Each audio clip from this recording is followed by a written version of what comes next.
अमरावती शहरात सध्या लहान मुलांना पळविणारी टोळी सक्रिय असल्याची अफवा सोशल मीडियावर आणि परिसरात मोठ्या प्रमाणात पसरत आहे।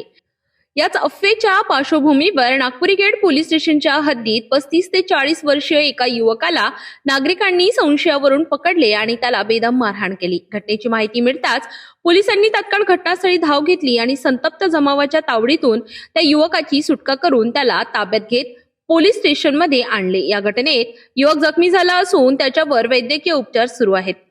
दरम्यान अमरावतीचे पोलीस उपायुक्त गणेश शिंदे यांनी नागरिकांना महत्त्वाचे आवाहन केले आहे। शहरात लहान मुलांना पळविणारी कोणतीही टोळी सक्रिय नसून नागरिकांनी अफवांवर विश्वास ठेवू नये, कायदा हातात घेऊ नये आणि कोणतीही संशयास्पद माहिती मिळाल्यास तात्काळ पोलिसांशी संपर्क साधावा असे त्यांनी स्पष्ट केले आहे।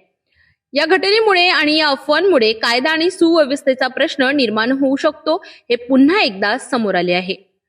शहरामध्ये अशा प्रकारची जी अफवा आहे की लहान मुलं पळवणारी टोळी आलेली आहे किंवा मुलं गायब होत आहेत, अशा पद्धतीच्या कोणत्याही अफवांवर नागरिकांनी विश्वास ठेवू नये। नागपुरी गेट हद्दीमध्ये सुद्धा पोलीस ठाण्याच्या हद्दीमध्ये एके ठिकाणी एक युवक असा फिरत असताना त्याला लोकांनी केवळ अशा अफवेच्या संशयावरून माल हँडल करण्याचा प्रयत्न केला, परंतु तात्काळ त्या ठिकाणी पोलीस पोचून त्याची काही सुटका केलेली आहे आणि त्याला कोणत्याही प्रकारे नागरिकांना समजावून सांगितलेले आहे की अशी कोणतीही घटना नसून मुलं पळवणारी टोळी किंवा मुलं गायब होणारा काही प्रकार आपल्या संपूर्ण शहर आयुक्तालयाच्या हद्दीत अस्तित्वात नाही।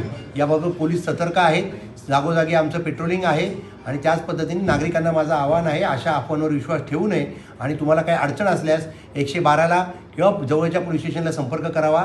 आम्ही आपल्या मदतीसाठी तयार आहोत, परंतु कृपया अशा कोणत्याही अफवांवर नागरिकांनी विश्वास ठेवू नये। अशा सगळ्या ज्या काही अफवा आहेत त्या खोट्या आहेत।